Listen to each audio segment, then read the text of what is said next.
You can see a screenshot of an agent in a green jacket approach Pretti, and then he appeared to take a gun away. When the agent took the gun away, which seems as though it was Pretti's gun, that happened before Pretti was shot. Why was an unarmed man shot multiple times by law enforcement, by your Border Patrol agents? Dana, you don't know he was unarmed. I don't know he was unarmed.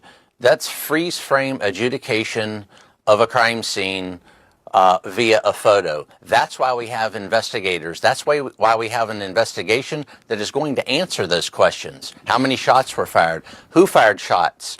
Where was the guns? Where were the guns located? All those questions are going to be answered. I think you can see the screen. In the investigation. We're not going to adjudicate that here on TV in one freeze frame there. Okay. It's not a freeze frame. We're showing a video of one of your agents taking the gun away, and that happened before Pretti was shot. We don't know that agent was taking any gun away. That could have been the agent's, because we don't know that. The facts are going to come to light. So you're disputing the video that that's what happened? With an investigation. That's why we investigate.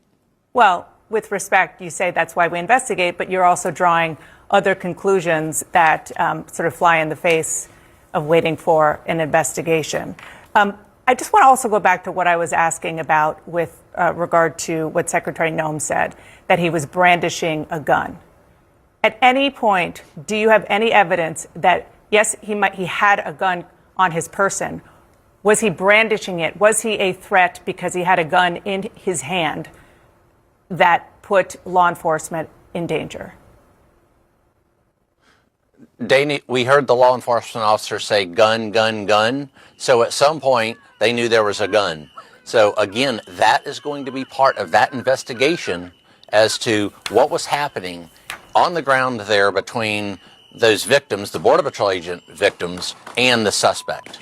Both the police chief in Minneapolis, O'Hara, and Governor Walz say Pretti was legally licensed to carry a concealed weapon. So are you saying it's not okay for him to exercise his Second Amendment right, not to mention his First Amendment right to be there in the first place, but his Second Amendment right to carry a gun? And if you do, you can be shot by federal law enforcement? No, I didn't say that, Dana. I never said that.